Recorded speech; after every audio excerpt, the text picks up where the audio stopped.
누가복음 2장 1절에서 14절을 봉독해 주시기 바랍니다. 그때 가이사 아구스도가 영을 내려 천하로 다 호적하라 하였으니 이 호적은 구레뇨가 수리아 총독이 되었을 때에 처음 한 것이라.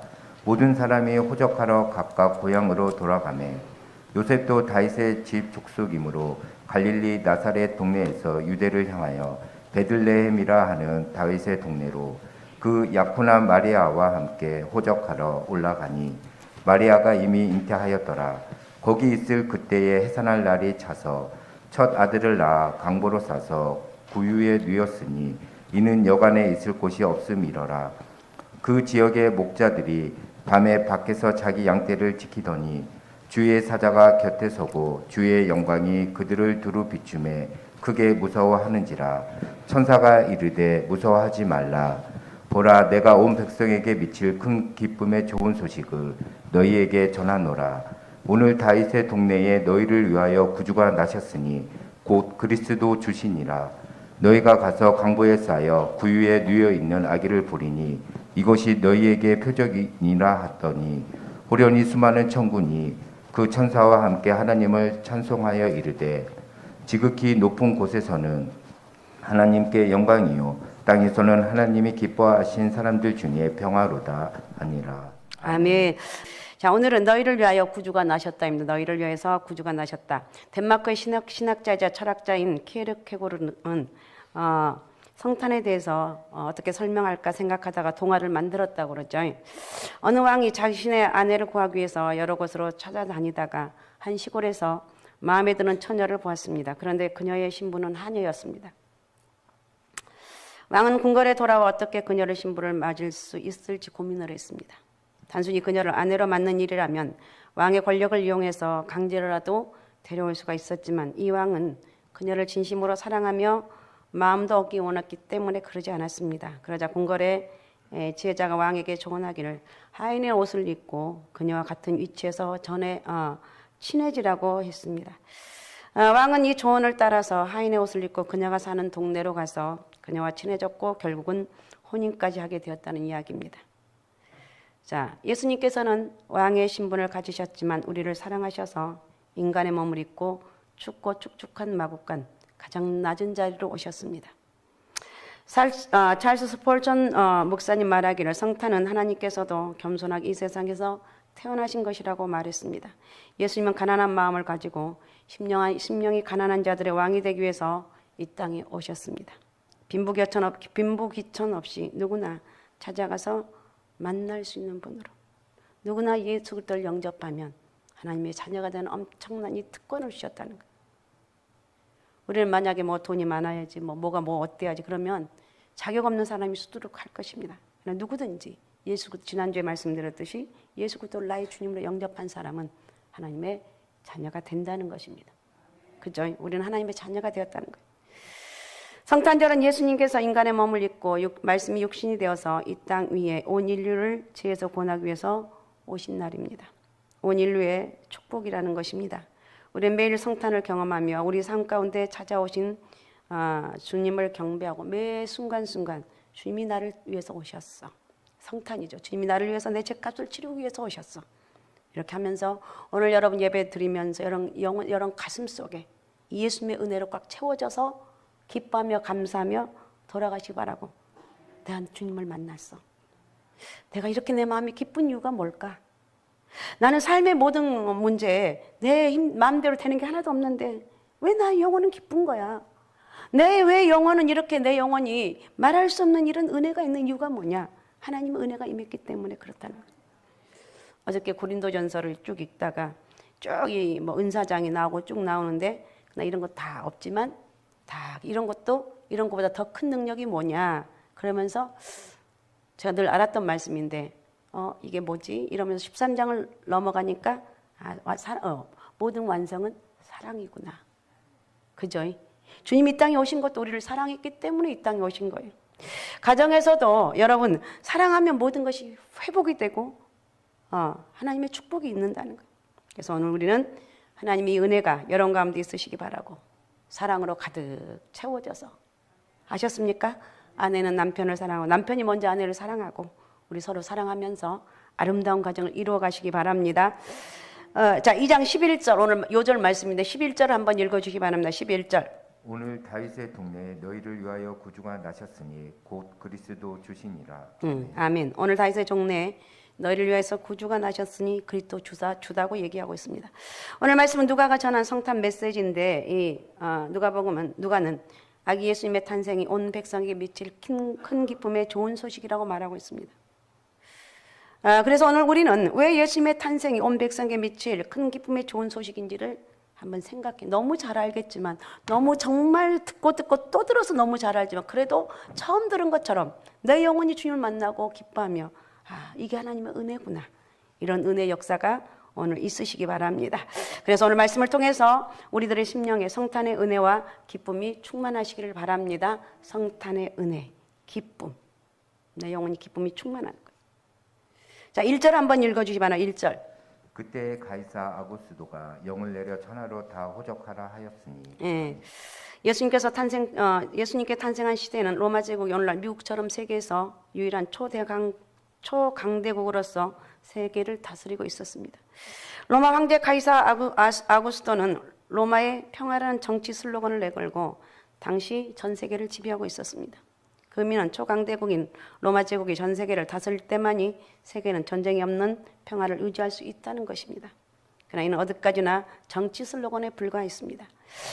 이때 로마 통치 아래서 식민지 백성으로서 살고 있는 백성들은 정치적인 압제와 경제적인 무자비한 착취 가운데 도탄에 빠져서 굶주림과 기아로 고통을 받고 있었습니다. 그러나 로마 황제의 가이사 명령은 절대적인 권세가 있었습니다. 그 결과 모든 식민지 백성들은 호적 명령을 두려워해서 각자 자기 고향으로 가야 했습니다. 호적하러 가야 되죠. 3절을 읽어주십시오. 3절. 모든 사람이 호적하러 각각 고향으로 돌아가매. 네, 모든 사람이 호적하러 각각 고향으로 돌아갔습니다. 결혼 시기라도 올라갔어요. 결혼은 인간의 대사죠. 그러나 결혼 날짜를 잡은 신랑 신부도 결혼식도 연기하고 호적을 하기 위해서 고향을 가야만 했습니다. 심지어 중환자나 해산 임박한 임산부도 무거운 몸을 이끌고 신음을 하면서 자기 고향을 가야만 했습니다. 4절부터 7절까지는 구약에 기록된 대로 예수님은 베들레헴에서 탄생한 사실에 대해서 기록하고 있는데 4절부터 7절을 읽어주시기 바랍니다. 요셉도 다윗의 집 족속이므로 갈릴리 나사렛 동네에서 유대를 향하여 베들레헴이라 하는 다윗의 동네로 그 약혼한 마리아와 함께 호적하러 올라가니 마리아가 이미 잉태하였더라. 거기 있을 그때에 해산할 날이 차서 첫 아들을 낳아 강보로 싸서 구유에 누였으니 이는 여관에 있을 곳이 없음이로라. 여관이 있을 곳이 없어서 구유에서 탄생을 하셨습니다. 대부분의 베들레헴에 거주하는 사람들도 처자식이 딸린 가족이 있는 보통 사람들이었죠. 그렇겠죠. 그러나 한 임산부가 한통이 시작되어서 울부짖을 때 베들레헴 주민들은 모르는 채 했습니다. 그때 요셉의 고통이 얼마나 컸겠습니까? 요셉과 마리아는 할 수 없이 마국간으로 들어가서 해산할 준비를 했습니다. 마리아는 마국간에서 맏아들을 낳아서 아이를 포대에 싸서 눕혔습니다. 이는 여관에 들어갈 방이 없었다고 말하고 있습니다. 도대체 세상에 어찌 이런 무자비한 일이 있을 수 있을 것인가? 그러나 이런 비극적인 상황은 예수님께서 탄생했던 그 시절의 상황만이 아닙니다. 만약 오늘날 예수님께서 서울이라는 곳에서 탄생하셨다면 어떻게 탄생하셨을 것인가? 예수님은 지하철이나 서울역에서 노숙자들의 틈바구니 안에서 출생을 해서 신문지에 쌓여 눕혀 있었을 것입니다. 이런 상황은 인류 역사의 순환 속에서 계속되어 온 비극적인 상황입니다. 예수님은 태어나실 때부터 자기 백성분들로부터 환영을 받지 못했고 무관심과 냉대 가운데 태어났습니다. 너무 잘하는 말씀이죠. 어린 예수님은 태어날 때 가이사 황제 호적 명령에 밀려 나사렛에서 300리가 넘는 베들레헴까지 이동해서 탄생하게 되었습니다. 이는 힘없는 약소 민족의 비곡입니다. 그러나 여기에는 놀라운 하나님의 섭리가 포함되어 있다는 것. 그러니까 여러분 지금 어렵습니까? 내가 믿음 생활 잘하고 기도 열심히 하는데 왜 나는 이렇게 안 풀리는가? 왜 내 인생이 꼬인가? 이런 분들, 여러분, 내가 기도하고 있다면, 내가 하나님의 말씀 앞에 순종하려고 몸부림치고 있다면 걱정하지 말아요. 하나님께서 예비하신 뜻이 있다는 거예요. 그러니까 여기에는 하나님의 뜻이 있는데, 섭리가 있는데, 하나님께서 BC 700년경에 이미 미가 선지자를 통해서 그리스도가 다윗의 동네인 베들레헴에서 탄생할 것을 예언을 했습니다. 미가서 5장 2절을 읽어주시기 바랍니다. 베들레헴 에브라다야, 너는 유다 족속 중에 작을지라도 이스라엘을 다스릴 자가 내게서 내게로 나올 것이라. 그의 근본은 상고에 영원에 있느니라. 아멘. 하나님은 그리스도이신 예수님이 베들레헴에서 탄생하신다는 구약의 예언을 이루기 위해서 로마 황제의 마음을 움직였고 그의 막강한 권력을 사용하셨다는 것입니다. 본래 예수님 하나님과 본체이시고 천지를 창조하신 거룩하고 전능하신 분이에요. 자, 요한복음 1장 3절에서 5절을 읽어주십시오. 만물이 그로 말미암아 지은 바 되었으니 지은 것이 하나도 그가 없이는 된 것이 없느니라. 그 안에 생명이 있었으니 이 생명은 사람들의 빛이라. 빛이 어둠에 비치되 어둠이 깨닫지 못하더라. 아멘. 이 세상은 죄로 말미암아 멸망받을 백성들 위해서 육신을 입고 한 어린아이로 비천한 구유에 예수님이 탄생하셨습니다. 여러분, 세상이 아무리 가난해도 아이를 마구간에서 해산해서 구유에 누인 사람은 이 당시 없었을 것입니다. 그러나 아기 예수님은 강보에 쌓여 구유에 누이셨습니다. 인간적인 눈으로 볼 때 예수님은 처녀 마리아에게 사생아처럼 탄생하셨습니다. 그죠? 사생아처럼. 구유에 누이신 예수님은 분명 슬픈 일이죠. 그 나이는 하나님의 권 역사가 자기 희생과 섬김과 겸손의 역사임을 보여주고 있다는 것입니다. 우리는 말구에 오셔서 온 세상을 복음으로 정복하신 예수님을 통해서 하나님의 역사 방법을 배울 수가 있습니다. 우리도 예수님처럼 생명 구원 역사를 위해서 낮아지고, 생명 역사, 구원 역사 이런 것들을 위해서 우리가 할 일은 뭐냐? 낮아지고 섬기고 희생하는 것이 이게 진짜 능력이라는 것입니다. 내가 잘난 척 해봤자 알아준 사람도 없어요. 내가 너무 잘났다면 그냥 하나님 앞에 무릎 꿇고 기도하는 거예요. 나 이거 너무 잘났는데, 나 이거 좀 내세우고 싶은데, 이렇게 기도해 보십시오. 우리 하나님 앞에 우리가 정말 하나님 앞에 복 받을 수 있는 비결, 우리 구원받는 것이 첫 번째 축복이지만 낮아지고 섬기고 희생의 역사가 있어야 된다는 것입니다. 어제 우리 성탄절 발표를 했죠. 얼마나 은혜롭게 잘했는지 세상에 너무 은혜롭게 잘했고 보면서 근데 이게 있잖아요. 그 뽑는 거 그 뭐라 그러죠? 뽑는 거 있잖아요. 그거 되고 싶어서 남자들이 너무 웃긴 게 내 뒤에 앉은 남자들이 나는 왜 안 되는 거야? 아니 말짱한 남자들이 앉아가지고 저건 내 것인데 오인성 장로님 특별히 더 심하게 하시더만 이거 내 건데 이러면서 난 속에서 너무 웃겨가지고 근데 그걸 이제 정진산 장로님이 이게 하나를 이게 장점인데 그걸 꼭 장로님들마다 이게 되신 분들이 너무 고이 갖고 가는 걸 보니까 너무 고이 가져가는 거야. 우와. 그래서 이게 참 그래서 참 이게 그 뽑는 게 거기에 뭐 이렇게 뽑는 거 굉장히 이게 중요한 것 같아요. 하다 보니까 이렇게 갔는데 어쨌든 그런 것 같아요. 그래서 구원 역사를 이루기 위해서는 낮아지고 섬기고 희생하는 것이 진짜 능력이다. 가정에서 마찬가지입니다. 남편이 너무 잘났으면 너무 마누라를 너무 괴롭히지 마세요. 아이들을 또 너무 괴롭히지 마세요. 안 그래도 다 알아. 다 아는데 하도 잘난 척하니까 꼴 보기 싫은 거야. 진짜 우리 아빠는 왜 이렇게 잘난 척하는 거야. 아빠보다 잘난 사람 수없이 많은데. 그러니까 우리는 잘난 척할 것이 아니라 다 섬기는 거야.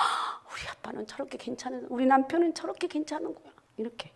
자, 어떻든 하다 보니까 시간도 없는데 걷길로 갔는데, 자, 어떻든 8절부터 12절까지는 천사가 목자들에게 전한 기쁜 탄생의 소식인데, 아기 예수님께서 탄생하신 그 밤에 베들레헴 들녘에서 목자들이 자기 양떼를 지키고 있었습니다. 8절 한번 읽어주시 바랍니다. 8절.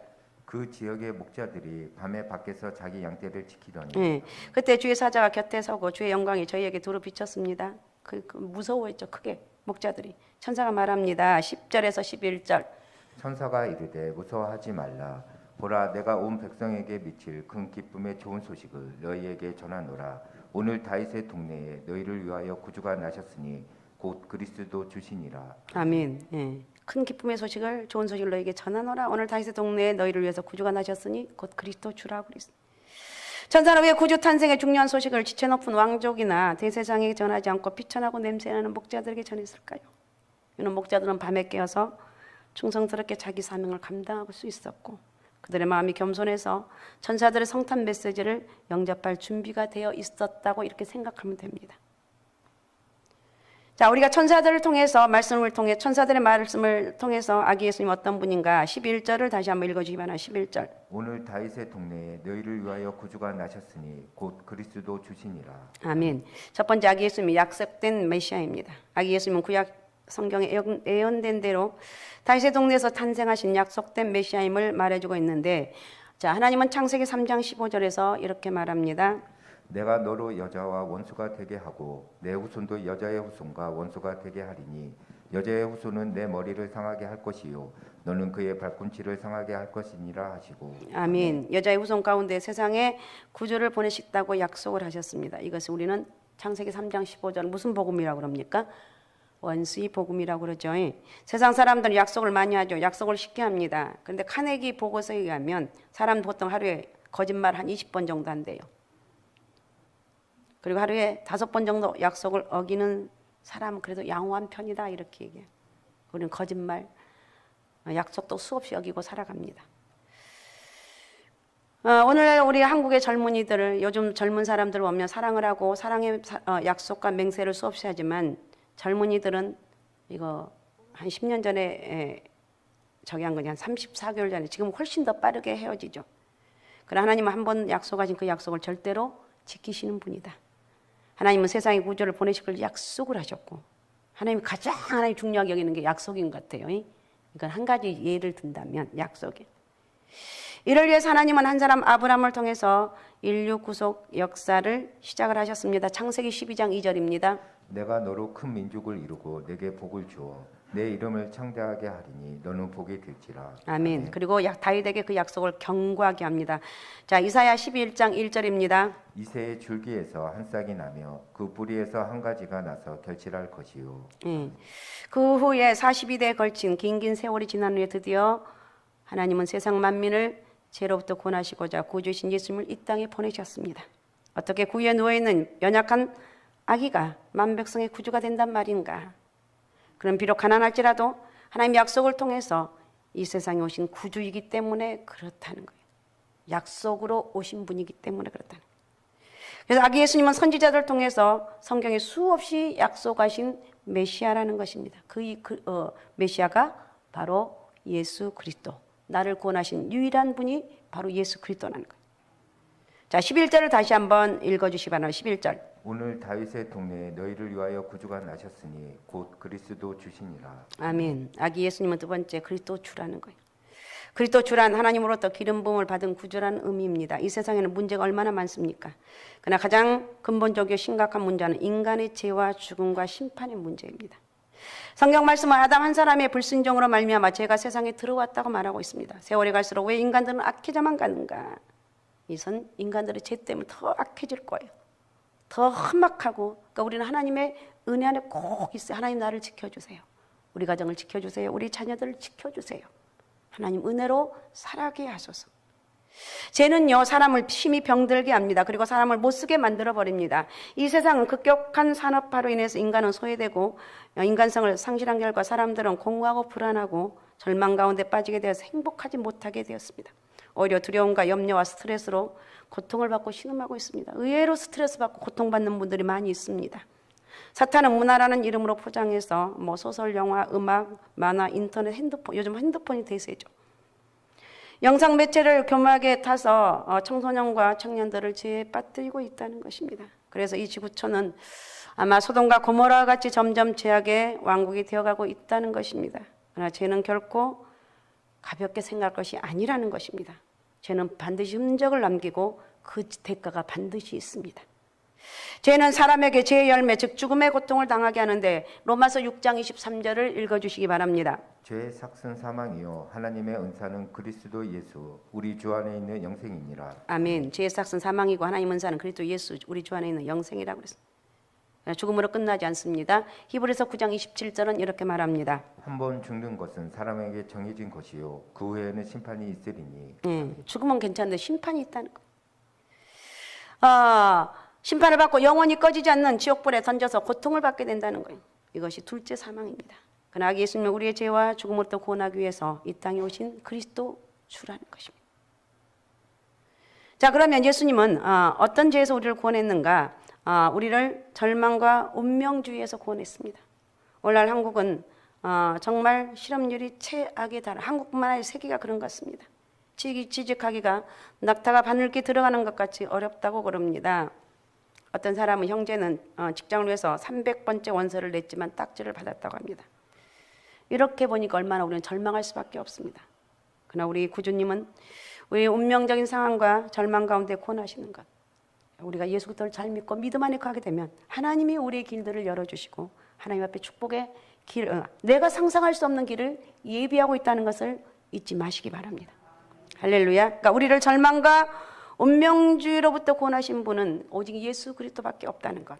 우리는 그 나를 구원하신 그 예수 그리스도를 찬양하는 영적인 은혜가 있으시기 바랍니다. 그다음 예수님 우리를 정욕에서 구원하셨는데 말씀에 의하면 인간 하나님 앞에 도덕적일 때 인간으로서 가장 가치 있고 하나님의 형상을 가진 존재가 됩니다. 어떤 사람이 아무리 위대한 명성과 부가 있어도 그 생활이 음란하고 부도덕적이면 그 사람은 정상적인 사람이 아닙니다. 이 진리는 국가에도 적용이 됩니다. 로마 제국이 가장 막강했고 전 세계를 정복했는데 그러나 로마가 부도덕할 때 그 나라는 망했습니다. 오늘날 우리가 살고 있는 지구촌은 마치 소돔과 고모라와 같이 도덕의식이 무너졌습니다. 음란하고 패역한 시대가 되었다는 것입니다. 우리만이라도 잘 지키고 나를 지키고 믿음으로 다른 길이 나를 지키는 것은 말씀으로 지키고 기도로 지키는 것. 말씀과 기도가 여러분의 인생을 책임진다는 걸 결코 잊지 마시기 바랍니다.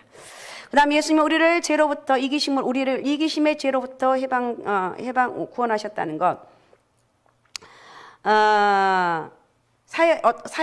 어떤 사회학자의 말에 의하면 경제가 어려운 것도 외부적인 원인도 있지만 더 근본적인 원인은 한국 백성들의 도덕적 해이에 있다고 이렇게 말합니다. 무서운 말이죠. 우리가 정말 바른 신앙을 갖고 우리 가정을 잘 여러분 갖고 나가시기 바랍니다. 할렐루야. 잘 갖고 나가는 거. 우리는 말씀에 의해서 회개도 하고 이 사회에서 빛과 소금의 역할을 감당해야 돼요. 예수 믿는 사람들은 좀 이렇게 행동 반경이 좁아요. 이것도 안 해야 되고 저것도 안 해야 되고. 너하고 내가 놀 수가 없어. 괜찮습니다. 저희 너 왜 그러는데? 저는 예수 믿는 사람이거든요. 다른 교회는 안 그런데 왜 네가 다니는 교회는 그러냐? 이것이 내 인생의 복받는 비결입니다. 처음에는 이렇게 안 믿는 사람들 나를 골탕먹이려 하지만 내가 한 번, 두 번만 좀 더 이렇게 나가면요, 그 사람들은 꼼짝을 못해요. 우리는 이 예수 그리스도를 믿는 정말 내 인생의 가장 최고의 축복은 예수 그리스도가 나의 구주가 되셨다는 이 사실이 가장 최고의 축복이라는 거예요. 아셨습니까? 예수님은 우리의 죽음과 사망 권세로 구원하셨는데 예수님은 하늘의 영광과 권세와 특권을 버리고 비천한 말구에 오셨습니다. 일생 동안 병든 자를 고치시고 복음을 전파했고 많은 치료와 회복이 있었습니다. 그리고 마침내 온 세상을 대속하기 위해서 십자가에 못 박혀 죽으셨습니다. 예수님이 세상을 대속하기 위한 대속물로서 물과 피를 쏟으셨습니다. 베드로전서 2장 24절입니다. 친히 나무에 달려 그 몸으로 우리 죄를 담당하셨으니 이는 우리로 죄에 대하여 죽고 의에 대하여 살게 하려 하심이라. 그가 아멘. 채찍에 맞음으로 너희는 나음을 얻었나니. 아멘. 아멘. 또 이사야 선지자는 세상 죄를 위해 십자가에 돌아가신 예수님을 다음과 같이 예언합니다. 이사야서 53장 5절 6절입니다. 그가 찔림은 우리의 허물 때문이요 그가 상함은 우리의 죄악 때문이라. 그가 징계를 받음으로 우리는 평화를 누리고 그가 채찍에 맞음으로 우리는 나음을 받았도다. 우리는 다 양 같아서 그릇 행하여 각기 제 길로 갔거늘 여호와께서는 우리 모두의 죄악을 그에게 담당시키셨도다. 아멘. 예수님께서 십자가에 못 박혔을 때 한 로마 군병이 예수님이 왼쪽 옆구리를 창으로 찔렸습니다. 거기에서 많은 피가 쏟아졌습니다. 그러나 예수님은 자신에게 견딜 수 없는 고통을 주면서 자신을 십자가에 못 박고 있는 저들과 모든 죄인들을 위해서 기도하지요. 루가복음 23장 34절입니다. 이에 예수께서 이르시되 아버지 저들을 사하여 주옵소서 자기들이 하는 것을 알지 못함이니이다 하시더라. 그들이 그의 옷을 나눠 제비 뽑을세. 아멘. 그러니까 우리가 이런 말씀 보면서 우리는 예수님을 닮아간다고 하잖아요. 주님의 사랑을, 그러니까 다 용서하지 못할 것은 하나도 없다는 거예요. 씩씩 될 수는 있는데 다 용서를 해야 돼요. 그 용서가 사랑으로 가는 지름길이라는 거예요. 다 용서하며 삽시다. 용서하며 사랑하며 살자는 거예요. 요한복음 11장에 보면 나사로의 죽음은 마리아의 가정에 두려움과 절망을 줍니다. 요한복음 11장 19절입니다. 많은 유대인이 마르다와 마리아에게 그 오라비의 일로 위문하러 왔더니 예, 31절. 마리아와 함께 집에 있어 위로하던 유대인들은 그가 급히 일어나 나가는 것을 보고 곡하러 무덤에 가는 줄로 생각하고 따라가더니 예, 마리아의 가정에 두려움과 절망이 왔습니다. 나사로의 죽음은. 인간은 죽음 앞에 얼마나 무력한 존재입니까? 반면에 죽음이 주는 사망 권세는 무서운 것입니다. 인간이 이 세상에서 불행한 것은 사망 권세로 인해서 견딜 수 없는 고통을 당하기 때문에 그렇습니다. 인간을 불행하게 하는 사망 권세는 불안과 두려움, 절망과 체념, 슬픔과 눈물, 허무와 원망. 정말 말로 표현할 수 없습니다. 그러나 사망 권세는 인간을 무력하고 불행한 비밀로 만들어 버리는데 구주로 오신 예수님은 우리를 죽음과 사망 권세로부터 구원하셨다는 것입니다. 사망 권세에 시달리던 마리아도 오라비 나사로의 부활을 보고 사망 권세로부터 구원받고 다시 새 생명을 얻게 되었다는 것.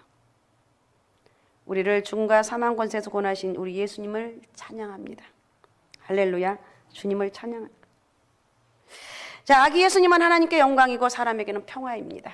하나님께 영광, 사람에게는 평화.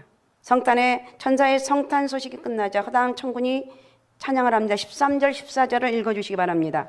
호련히 수많은 천군이 그 천사와 함께 하나님을 찬송하여 이르되 지극히 높은 곳에서는 하나님께 영광이요 땅에서는 하나님이 기뻐하신 사람들 중에 평화로다 하니라. 아멘. 자, 우리 13절 14절 시간이 없지만 이거 읽고 말씀을 정리하겠습니다. 자, 13절 14절 우리 한번 같이 읽어보겠습니다. 자, 화면 띄워주고 자, 같이 생각하면서 같이 읽겠습니다. 읽습니다. 시작. 호련히 수많은 천군이 그 천사와 함께 하나님을 찬송하여 이르되 지극히 높은 곳에는 하나님께 영광이요 땅에서는 하나님이 기뻐하신 사람들 중에 평화로다 하니라. 아멘. 하나님께 영광이고 그를 영접하고 기뻐하는 성도들은 참 평화가 이루어진다는 거예요. 얼마나 감사해요. 이것이 하나님의 은혜라는 것입니다. 할렐루야. 자, 우리 예수님이 이 땅에 오셔서 모든 갈등과 불화가 회복될 수 있다는 것. 예수 안에서 진정한 것이 회복이 됩니다. 예수님이 주시는 평화는 예수님의 탄생을 기뻐하고 영접하는 자에게만 임하는 축복이라는 것이라는 것입니다. 한 아기로서 구유에 오심으로 하나님께 영광이고 사람에게 평화가 되신 그 예수 그리스도를 찬양합니다. 할렐루야. 할렐루야. 그래서 결론적으로 아기 예수님은 우리의 구세주이기 때문에 큰 기쁨의 좋은 소식이 된다는 것. 아기 예수님 우리를 죄와 죽음으로부터 구원하실 구주이라는 것. 오늘 구유에 오신 아기 예수님을 심령에 여러분 다시 한번 내 영혼 속에 주님, 내 영혼 속에 다시 한번 예수 그리스도를 내가 영접합니다. 다시 한번 이미 임하신 내 그 예수 그리스도 은혜로 내가 살길 원합니다. 이렇게 고백하면서 하나님이 주신 그 기쁨이 여러분 가운데 충만하게 이루어져서 행복한 모습으로 돌아가시기를 바랍니다. 할렐루야. 오직 예수 오직 믿음 오직 성령 충만함으로 여러분의 심령에 성탄의 은혜와 평안과 충만하시기를 여러분 기도합니다. 할렐루야. 메리 크리스마스 한번 해봅니다. 시작. 메리 크리스마스. 자, 옆에 사람 보고 자. 시작. 메리 크리스마스. 나 갈수록 힘든 상황이지만 갈수록 우리는 영적으로 좋은 사람이 되어서 메리 크리스마스. 하나님 은혜로 삽니다. 기뻐하며 감사하며 살아갈 수 있는 그런 영적인 은혜와 축복이 여러분 가운데 있으시기 바랍니다. 자, 우리 시간 같이 말씀을 생각하면서 같이 기도하겠습니다. 예수님의 탄생을 기뻐하게 하신 아버지 고맙습니다.